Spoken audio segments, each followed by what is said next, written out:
Sandoval.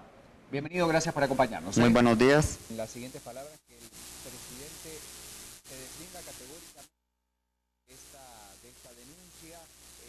Hay pruebas suficientes porque pensábamos que jamás la fiscal, jamás Iván Velázquez o la presentar una denuncia.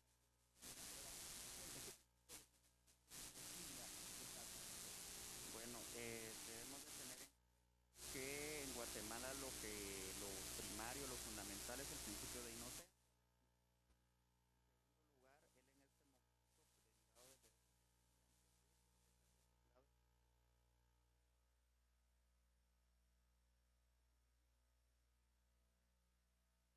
Trámite para que nosotros, en caso fuera declarado con lugar, sí podamos iniciar persecución penal en contra de él.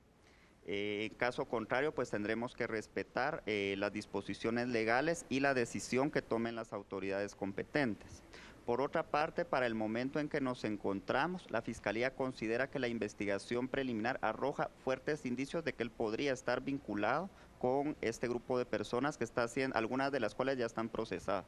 Cuando hablamos de este podría, ¿verdad? Porque como usted lo dice, la presunción de inocencia existe, la denuncia, sin embargo, ha sido presentada. Hablemos de estas escuchas, que no es reciente, que comenzó ¿cuánto tiempo atrás? En mayo del año 2014 es que se tuvo la noticia criminal. Hablemos específicamente de estas escuchas telefónicas porque nos llamaba la atención en la conferencia de prensa del pasado viernes la gran cantidad de documentos que hay. O sea, no es una o dos escuchas telefónicas, no es uno o dos documentos, hay mucho material que ha sido recabado en cada uno de los allanamientos que se realizaban. Cuéntenos sobre eso, por favor. Bueno, en primer lugar, se ha trasladado la información de que existen alrededor de 88,000 escuchas telefónicas. Lógicamente, no todas las escuchas telefónicas tienen directamente vinculación con el hecho, sin embargo, para los analistas deben de escuchar todo, porque cada una de ellas podría arrojar algún vínculo, alguna situación, alguna conversación que pudiera resultar cotidiana, pudiera arrojar algún elemento importante para la investigación. Se ha hablado de alrededor de 650,000 documentos, porque entre la documentación existe, por ejemplo, documentación de soporte de la Superintendencia de Administración Tributaria, declaraciones únicas aduaneras y además a partir del 16 de abril se realizaron una serie de allanamientos que permitieron por medio de la información obtenida confirmar o vincular. ¿Por qué? Al momento de que se realizó la presentación en el 16 de abril, pues se hacía referencia a algunas sesiones de interceptación telefónica que, por ejemplo, hacían referencia a algún apelativo. Sin embargo, el Ministerio Público y la Comisión Internacional contra la Impunidad en Guatemala fueron prudentes que esta información tendría que ser confirmada o contrastada con algún otro elemento, información que fue obtenida por medio de las pesquisas de allanamiento que fueron realizadas. ¿Se escucha en algún momento dentro de esta gran cantidad de pruebas, de escuchas telefónicas, alguna comunicación donde esté la voz del presidente de la República, la voz de la ex vicepresidenta de la República, alguna comunicación entre ellos? Sí hay algunas, entre ellos se las descarto totalmente y esas mismas serán expuestas hoy en la audiencia, las que pudieran existir, en las que ellos directamente participen y la mayoría de ellas hacen referencia a ellos y el propio contexto y el análisis de las conversaciones determinan de que sí efectivamente se trata de ellos. Bueno, hablemos de esta audiencia de primera declaración de Roxana Valdetti. Hoy es quizás el primer paso más importante. ¿De qué? Para que la gente pueda entender, y si usted nos está viendo en casa, está con nosotros el jefe de la Fiscalía Especial contra la Impunidad del Ministerio Público. ¿Por qué es tan importante esta primera audiencia, esta primera presentación de Valdetti ante la justicia? Es importante porque no es ante los medios de comunicación, es en los tribunales de justicia que el Ministerio Público estará concretizando un señalamiento concreto en contra de la persona. El Ministerio Público hoy realizará la imputación de hechos que han sido de conocimientos públicos, los delitos por los cuales el Ministerio Público solicitó la detención de la persona, pero hoy se conocerá el hecho concreto y justiciable. Hoy ella tendrá a su disposición los medios de convicción que soportan esa imputación y al conocer esa imputación ella tendrá la oportunidad de declarar porque es su derecho, es un derecho que ella tiene de declarar, ¿Puede se quedar podrá ligada a abstener. proceso? Hoy dependiendo de si después de que ella declare el juez, de conformidad con la argumentación que realice tanto la Fiscalía la Comisión Internacional, el resto de sujetos procesales que están querellados, y la argumentación de la defensa tendrá que decidir si liga a proceso o si los elementos considera que no son suficientes. Bueno, hemos visto, y no es la primera vez que escuchamos hablar de la línea, a partir de mediados del mes de abril había una serie de antecedentes, de elementos, muchas capturas que se dieron, personas que ya están en prisión, se presentan una gran cantidad de elementos, cheques que usted acaba de ver en pantalla que estaban a nombre de Roxana Baldetti. ¿Usted cree, sabemos que esto está en manos de la justicia, obviamente, y que será la justicia la que debe decidir el destino, pero pruebas suficientes y contundentes hay para corroborar el caso? Considera la Fiscalía que sí existe, además para el momento procesal es apenas la primera audiencia. Sin embargo, la Fiscalía considera que tiene los elementos racionales suficientes para considerar que ellos pudieron haber participado en esta organización. En el caso de ser esto así, ¿hoy se le podría dar prisión preventiva a Roxana Baldetti? Pudiera ser una de las decisiones. Si el juez decidiera ligar a proceso, con posterioridad se te pondrá a discusión la medida de coerción que la tendría a ella vinculada con el proceso, pudiendo ser una de las opciones la prisión preventiva. Bueno, ahí en el discurso del presidente de la República él habla de dos líneas, de los que reciben, por supuesto, haciendo clara alusión, por supuesto, a la estructura gubernamental y todos los involucrados, pero también los que pagaban. Y escuchábamos y leíamos una entrevista con Iván Velázquez diciendo que ellos no tienen ninguna presión ni de ningún sector empresarial, ni tampoco de ningún sector político para hacer estas declaraciones. ¿Qué opinión le merece usted cuando él habla de dos líneas? ¿Hay otra investigación paralela que no se ha revelado en relación a un grupo de empresarios que podrían estar o no dentro de este caso o no? ¿Por qué hace esa referencia al presidente de la República? Bueno, sería muy atrevido que yo pudiera ponerme a interpretar el discurso que él brindó.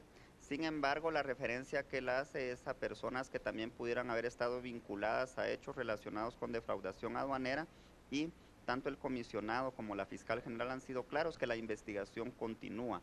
En el momento en que tengamos un hecho concreto, no importa contra quién sea, pues tendremos que presentarlo a la sociedad porque ese es nuestro trabajo. ¿Se van a embargar las propiedades del presidente de la República? En este momento él goza de una prerrogativa. Sin embargo, en el momento oportuno, la Fiscalía, que es la que se relaciona directamente con la extinción de dominio de bienes o cuyo trabajo se relaciona con ello, pues tendrán que hacer el trabajo si así lo consideran pertinente. El día viernes se dieron a conocer algunas cantidades importantes de dinero, pero sin embargo esto no es una sumatoria total. Una cantidad final del total del monto defraudado, del total del monto que se habría repartido, ¿todavía sigue en investigación? ¿Podemos esperar nuevos datos en relación a eso? Sí se pueden esperar nuevos datos, como ha sido revelado, el análisis continúa.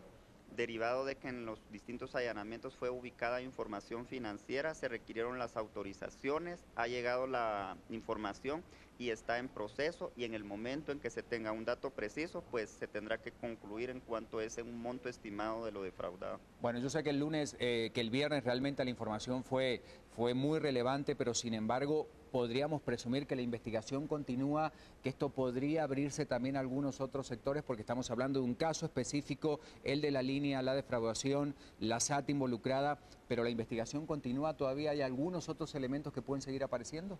Sí, la investigación continúa, y no por el tipo de caso. Es una demanda contenida en el artículo 289 del Código Procesal Penal, que la investigación debe iniciar el Ministerio Público cuando tenga conocimiento por cualquier vía fehaciente, y continuar para evitar que continúe teniendo consecuencias y que se extienda a todos los responsables. La mayor parte de la documentación que encontraban, porque son muchos los documentos, una cantidad impresionante realmente, como estos estados contables, por llamarlo de alguna manera, fueron en los allanamientos a las oficinas y lugares de Juan Carlos Monzón y de Estuardo González. Sí, a esas, y también fueron allanadas otra serie de sociedades, otra serie de lugares. Si usted recuerda, a partir del 16 de abril se realizaron una serie de allanamientos en distintas oficinas, en distintas sociedades. Es por eso que la cantidad de información es vasta. Hemos visto, y por último, porque sabemos que ya tiene que irse y le agradecemos mucho su tiempo, que hay documentos, hay cheques que están destinados, que tienen el nombre Roxana Baldetti, están las cantidades, pero ¿qué los lleva a determinar dentro de esta investigación que la cabeza de este grupo de la línea, que el jefe, que el mero, que el dueño de la finca, era el presidente de la República, Otto Pérez Molina?